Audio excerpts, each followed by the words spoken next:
Salut à tous, j'espère que vous allez tous très bien. Moi ça va très bien, je sors de ma sieste. C'est pour ça que j'ai un peu la tête dans le cul. Mais je tenais quand même à faire une vidéo. Parce que je me suis dit que si je la faisais pas c'était dommage, dans la mesure où j'avais encore plein de choses à dire, de plein de sujets auxquels je voulais parler. Je me suis fait une petite liste, mais honnêtement je priorise surtout sur l'envie sur le moment, de quoi j'ai envie de parler, même si j'ai pas trop préparé. C'est juste un peu des bribes de pensée. Déjà, je voudrais remercier mon frère Thomas, qui, j'ai découvert par hasard, a recommandé ma chaîne dans l'une de ses vidéos YouTube. Donc c'est pas la première fois, c'est la seconde fois. Et qui ramène quelques gens qui peuvent être intéressés par ce que j'ai à dire, même si mon discours est très différent du sien. Je pense qu'on a en commun cette manière de parler et de réussir à essayer de comprendre le monde qui nous entoure et à se poser beaucoup de questions. C'est sûr que j'ai ça en commun avec mon frère, peut-être pas à la même échelle et peut-être pas du coup avec les mêmes conclusions, mais je pense que c'est l'une des choses qui nous rapproche. Donc bienvenue à tous ceux qui m'ont rejoint. J'ai découvert un peu par hasard parce que j'ai vu mon nombre d'abonnés un peu grandir de manière inhabituelle, parce que j'ai pas l'habitude d'avoir beaucoup d'abonnés, à part quand je fais une grosse vidéo que je travaille beaucoup. Et tout simplement, je voulais remercier mon frère parce que, bon, entre guillemets, je pense que ça ne lui coûte rien de m'apporter un petit coup de pouce, même si je le fais, si je ne sais pas honnêtement s'il le fait pour cette raison, et d'ailleurs je ne sais pas pour la raison pour laquelle il le fait, mais il le fait quand même.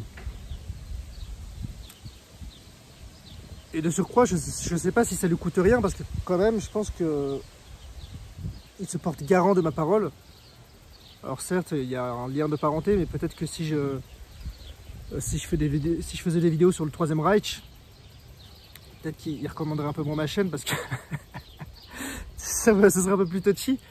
Ce que je veux dire, c'est qu'il se porte garant de ce que je dis, ce que je propose, et quelque part, il sait que ça peut plaire à une partie de son audimat, pas tous forcément, mais qu'il y a quelques aspects en commun. Et je voulais le remercier aussi parce que en ça, je trouve qu'il y a un parallèle assez intéressant avec justement le chemin, qui est que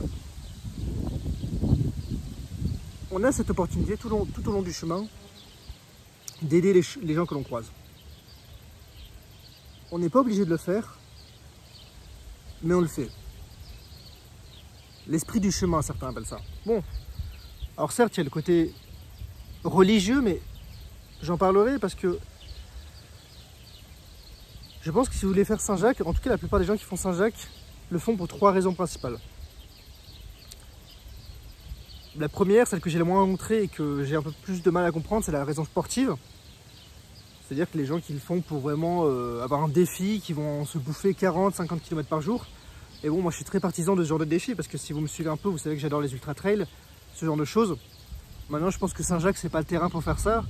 Si vous voulez vraiment un défi, faites le GR10, le GR20 ou le Tour du Mont Blanc. C'est dommage de venir sur le chemin pour vraiment essayer de se dépasser physiquement. On passe à côté de beaucoup de choses, de beaucoup d'échanges, de beaucoup de rencontres.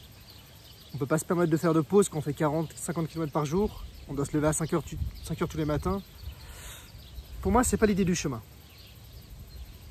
La deuxième raison, c'est pour des raisons religieuses. Moi, ce n'est pas la raison pour laquelle je le fais, mais j'ai un immense respect quand même en cette aura, et j'ai rencontré des gens très croyants sur le chemin qui étaient très bienveillants, des familles qui faisaient le chemin avec un prêtre, des prêtres parfois, ou qui étaient en, je ne sais pas exactement comment dire en français, mais en séminaire, donc qui s'apprêtaient à devenir prêtres et qui voulaient faire le chemin parce qu'ils avaient du temps. Mais si vous le faites pour des raisons religieuses, en tout cas sur la partie espagnole, peut-être que vous serez un peu déçus parce que je dirais qu'il y a quand même un effet de mode dans le sens où on voit beaucoup de Taïwanais, de Coréens, de Japonais, et ne vous me prenez pas, honnêtement, je trouve que c'est les plus respectueux, c'est ceux qui ont la meilleure vibe, la meilleure énergie. J'ai rencontré des gens super, mais c'est sûr que ce n'est pas les gens qui le font pour la religion. Et de manière générale, beaucoup de jeunes que j'ai rencontrés, il y en a très peu qui le font pour la religion. Donc vous risqueriez d'être un peu déçus si vous le faites pour ces raisons-là, parce que vous vous sentirez peut-être très seul on observe cette sécularisation, c'est vrai qu'il y a un déclin dans la foi. Et moi, je suis pas là pour faire du prosélytisme. Mais on sent que c'est vraiment l'esprit du chemin de base et que du coup, ça explique aussi le fait que le chemin de Compostelle se soit très commercialisé. Il y a encore des couvents, des églises, des paroisses dans lesquelles on peut dormir, qui accueillent des pèlerins parfois gratuitement, qui leur proposent des repas. Et j'ai dormi dans plusieurs de ces lieux et c'est des lieux qui sont fantastiques. Mais même en étant non croyant, non pratiquant, que je crois à ma façon, je crois en quelque chose, mais ça c'est un sujet pour une autre vidéo, non pratiquant, je regrette un peu l'attitude que peuvent avoir certains vis-à-vis de ces hébergements. Je vous prends l'exemple d'hier où j'ai dormi dans une paroisse, dans un couvent, là où vivent des bonnes sœurs. Il y avait 4 sœurs qui vous accueillent en fait pour le prix de 8 € la nuit. Et qui vous nourrissent, qui vous donnent des fruits gratuitement, qui vous font le repas le soir. Voilà, 8 €, c'est vraiment rien pour tout ce qui vous est offert. Et ces sœurs, ces bonnes sœurs, elles organisent tout au long de l'après-midi un chant religieux où elles invitent les pèlerins à venir chanter avec elles. C'est quelque chose d'assez peu commun. Puis une messe des pèlerins avec une bénédiction, une messe plus classique donc à l'église. Bon, je pense pas qu'on soit obligé de tout faire. Moi je l'ai fait parce que je me sentais un peu redevable par respect, c'est-à-dire que je suis logé dans un établissement pour pèlerins qui se veut avoir un accueil religieux et qui veut aider vraiment les pèlerins qui sont en quête de leur foi. Et je trouvais que c'était un peu la moindre des choses de jouer le jeu et de participer à ce qu'elle proposait. D'autant plus que honnêtement c'était super intéressant. Bon, j'ai beau parler espagnol, la messe en espagnol c'était un peu compliqué, parce que je pense que même avec la messe en français j'aurais du mal à comprendre. Mais par exemple voir des nonnes chanter, surtout moi qui adore la musique, bah, c'était fantastique, c'est quelque chose qu'on voit vraiment pas souvent.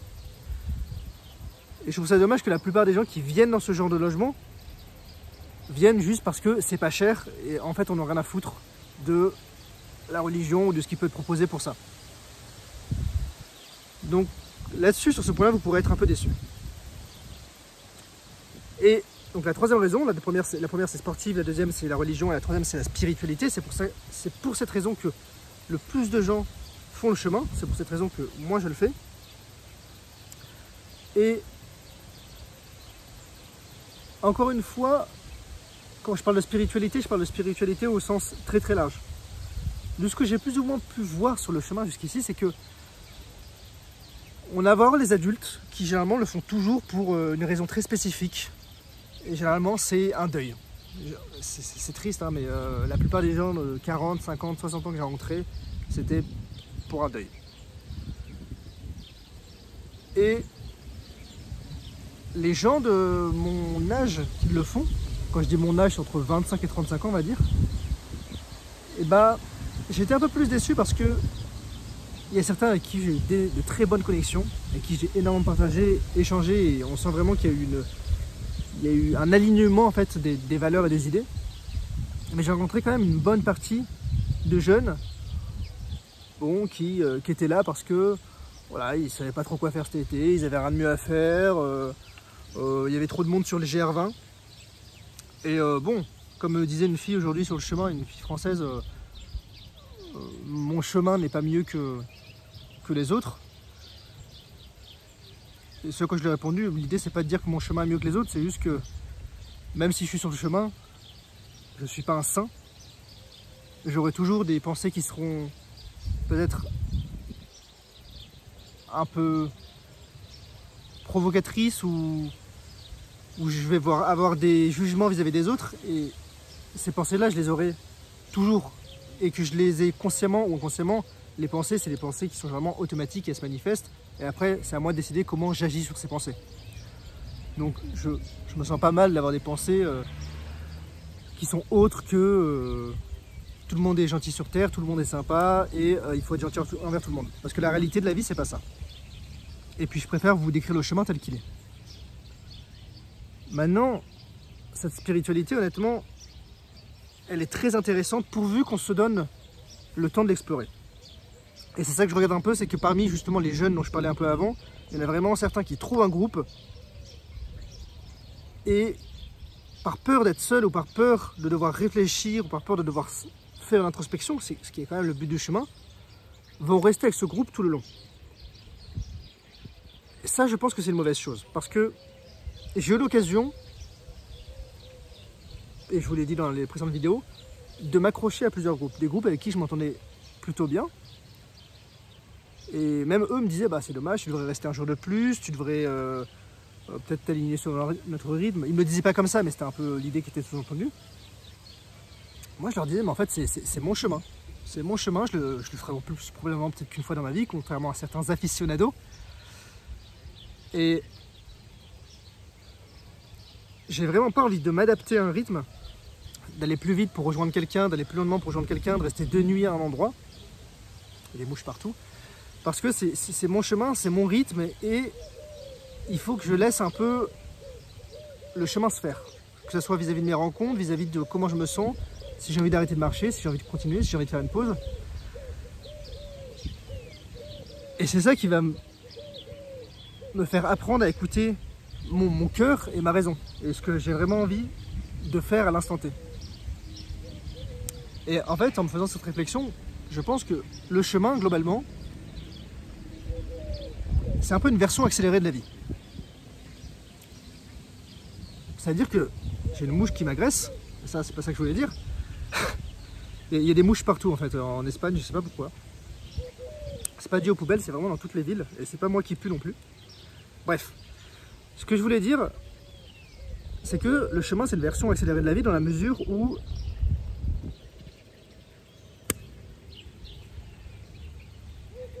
par exemple, vous allez rencontrer des gens, vous allez super bien vous entendre avec eux, mais au bout de 2 jours, 3, ou peut-être au bout d'un jour, vos chemins vont se séparer.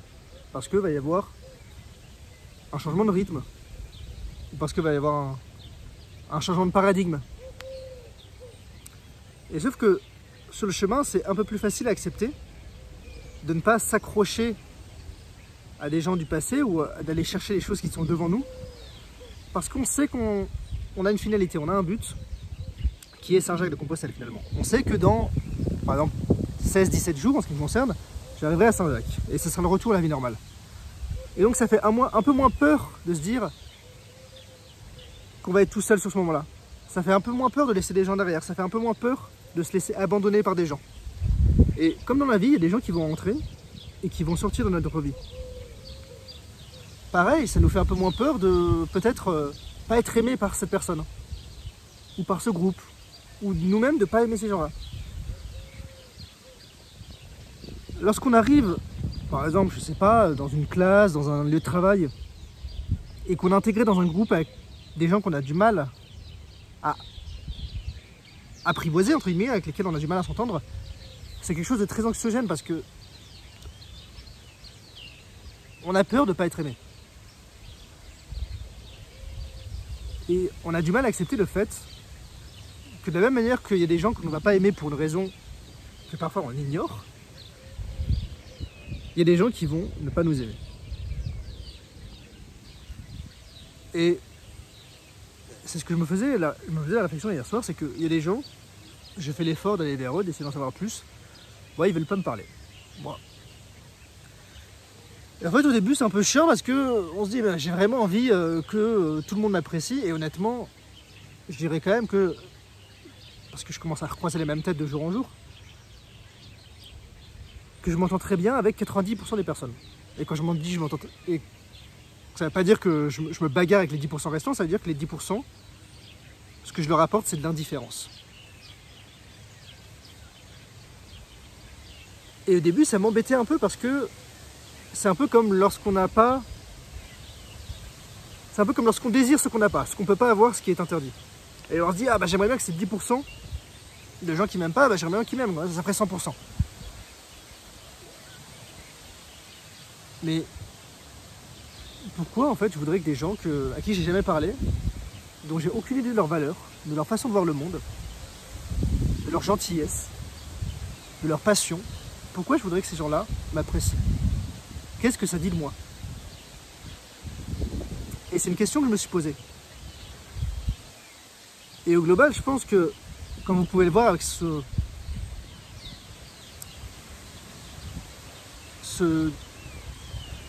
partage, le fait que je documente un peu mon voyage, ce qui m'intéresse le plus ici, c'est certes les paysages, mais c'est pas ça que je voulais vous filmer. C'est les questions que je me pose et en partager avec vous quelques-unes. Et je pense que de manière générale, si vous avez une personnalité où vous vous posez beaucoup de questions, je pense que le chemin est fait pour vous. Et donc sur ce, je vous remercie de m'avoir écouté. La vidéo a comme duré 15 minutes, j'avais pas prévu de parler autant. Je vous souhaite une bonne journée. Je vous dis à très bientôt. C'était Mathieu. Ciao, ciao.